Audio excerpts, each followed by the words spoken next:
Assalamualaikum warahmatullahi wabarakatuh. Selamat pagi Ananda, calon peserta didik SMP Insan Cendekia Arasid, beserta Bapak Ibu orang tua atau wali yang mendampingi pada pagi hari ini. Apa kabarnya? Mudah-mudahan sehat selalu dan tetap semangat untuk mengikuti masa pengenalan lingkungan sekolah atau MPLS tahun pelajaran 2021-2022. Sebelum kita awali materinya, kita awali dulu dengan pembacaan basmalah. Bismillahirrahmanirrahim. Ananda sekalian, materi pada pagi hari ini yaitu tentang pengenalan kurikulum pada SMP Insan Cendekia Arasid.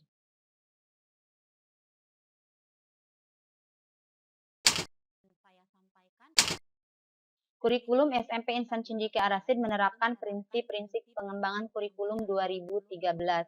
Prinsip-prinsip pengembangannya yaitu prinsip bahwa peserta didik memiliki posisi sentral untuk mengembangkan kompetensinya agar menjadi manusia yang beriman dan bertakwa kepada Tuhan Yang Maha Esa, berakhlak mulia, sehat, berilmu, cakap, kreatif, mandiri, berkarakter dan berbudi pekerti luhur, serta menjadi warga negara yang demokratis dan bertanggung jawab terhadap lingkungannya. Untuk mewujudkan itu semua, Ananda perlu memiliki keterampilan 4C, yaitu communication, yaitu komunikasi, collaboration, yaitu bekerja sama, critical thinking and problem solving, berpikir kritis dan memecahkan masalah, dan yang terakhir, creativity dan innovation, atau kreatif dan inovasi. Bagaimana untuk mewujudkan keempat C tadi, yaitu melalui dua cara. Yang pertama yaitu PPK. PPK itu sendiri adalah penguatan pendidikan karakter, di mana di dalamnya termuat 5 indikator. Yang pertama religius, yang kedua nasionalis, yang ketiga kemandirian, yang keempat gotong royong, dan yang terakhir integritas. Selain melalui PPK, untuk mewujudkan 4C tadi, cara yang kedua melalui GLS atau Gerakan Literasi Sekolah atau Gerakan Membaca. Membaca di sini dalam artian yang sangat luas, bukan hanya membaca buku saja, tapi Ananda bisa mempelajari alam sekitar atau objek-objek yang ada di sekitar. Bisa dipelajari, ditelaah, dihitung, ataupun dalam bentuk yang lainnya, yaitu gerakan literasi sekolah. Selanjutnya di dalam kurikulum itu ada kompetensi inti ataupun disingkat dengan KI, adalah yang ditilai oleh guru. Yang pertama, KI pertama sikap spiritual, KI kedua sikap sosial, KI ketiga pengetahuan, KI yang keempat keterampilan. Keempat kompetensi inti ini nanti akan ditilai oleh Dewan Guru dari Ananda semua. Bagaimana keagamaan Ananda, bagaimana hubungan Ananda dengan sesama teman, guru, orang tua, ataupun orang sekitar, bagaimana dengan pengetahuan Ananda terhadap materi pelajaran dan keterampilannya. Untuk melakukan penilaian ada beberapa macam. Yang pertama penilaian harian, yang kedua penilaian tengah semester atau istilah dulunya disebut dengan UTS. Satu semester itu kan ada 6 bulan, berarti penilaian tengah semester itu per 3 bulan sekali. Dan yang terakhir adalah penilaian akhir semester. Ini semesternya ada 2, semester ganjil dan semester genap, atau bisa juga disebut dengan penilaian akhir tahun untuk yang semester genap. Kalau bahasa lamanya itu bisa disebut dengan UAS. Bentuk penilaian yang diberikan oleh guru bermacam-macam tergantung dengan kebijakan guru itu sendiri. Ada yang berbentuk tulisan, ada yang berbentuk praktek, ada proyek, ada juga portofolio. Selanjutnya ini adalah struktur kurikulum SMP Insan Cendekia Arasid.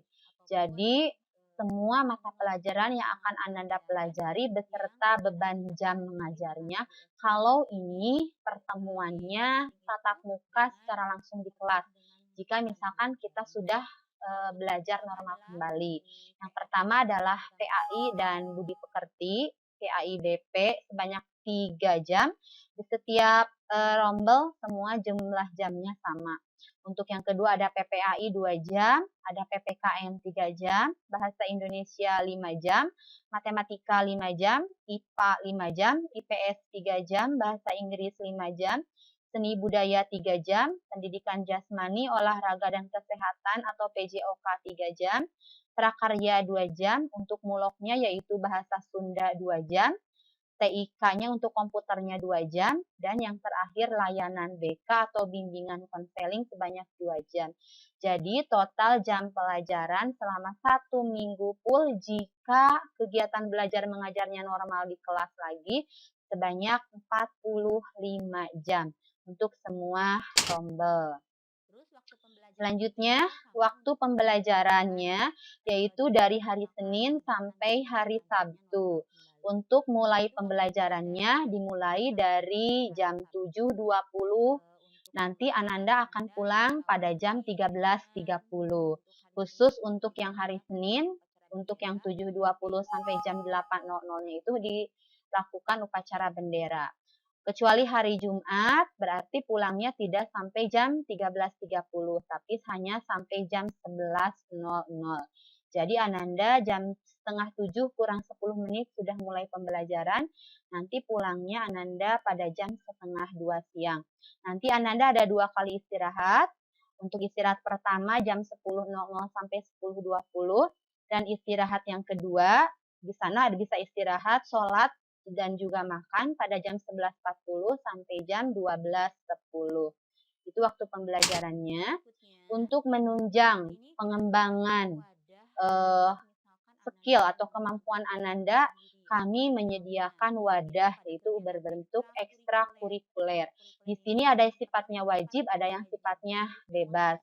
Untuk yang wajib, semua harus mengikuti ekstrakurikuler pramuka. Di samping yang wajib, Ananda bisa memilih 1 ataupun 2 ataupun berapa itu terserah Ananda semua. Ekstrakurikuler yang lainnya. Ada yang sepak bola, ada bola voli, bisa marching band, marawis, karate, PMR, ataupun pasus. Selain untuk menunjang, kami menyediakan wadah untuk pengembangan potensi diri Ananda, kami juga menyusun beberapa kegiatan pembiasaan untuk Ananda mempelajari lagi atau lebih mendalami lagi sifat religius dan nasionalisnya. Yaitu yang pertama ada upacara bendera, ini untuk semua kelas dari kelas 7, 8, dan 9, dilakukan pada hari Senin, waktunya dari jam 7.20 sampai jam 8.00. Untuk yang kedua ada sholat duhur berjamaah dari kelas 7, 8, dan 9, waktunya setiap hari kecuali hari Jumat, yaitu dari jam 11.40 sampai 12.10. Bentuk pembiasaan yang ketiga adalah sholat duha bergilir, yaitu untuk semua kelas 7, 8, dan 9. Waktunya nanti akan digilir setiap harinya, nanti akan dibuatkan jadwal oleh Sekbid Keagamaan di OSIS, yaitu dari hari Selasa sampai Sabtu, waktunya dari jam 7.20 sampai 7.30. Ini kita hanya punya waktu 10 menit, insya Allah lah akan selesai. Karena kan kita alhamdulillahnya punya masjid sendiri, terus fasilitas untuk wudhunya pun memadai. Selanjutnya untuk kegiatan pembiasaan yang keempat adalah fikih wanita, hanya 2 minggu sekali untuk kelas 7, 8, dan 9 yang siswinya saja, untuk anak perempuan saja. Harinya setiap hari Jumat, 2 minggu sekali, jamnya dari jam 11.00 sampai jam 12.00. Dan untuk kegiatan pembiasaan yang kelima, untuk mendukung gerakan literasi sekolah, ada kunjungan perpustakaan untuk semua kelas, jadi kelas 7 sampai kelas 9, waktunya dari Senin sampai Sabtu, untuk jamnya ini situasional saja, nanti akan dibuatkan oleh perpustakaan ya, menjaga perpustakaannya. Itu adalah beberapa kegiatan pembiasaan di SMP Insan Cendekia Ar-Rasyid. Ananda semua, itu adalah pengenalan kurikulum di SMP Insan Cendekia Ar-Rasyid. Selamat bergabung dengan kami, tetap semangat, tetap jaga kesehatan. lakukan apapun itu kebijakan dari pemerintah, tetap melakukan protokol kesehatan. Mudah-mudahan kita semua bisa sesegera mungkin untuk belajar tatap muka di kelas, kita bisa normal kembali. Dari Ibu dicukupkan sekian. Mohon maaf jika banyak kata yang salahnya. Wabillahi taufiq wal hidayah. Wassalamualaikum warahmatullahi wabarakatuh.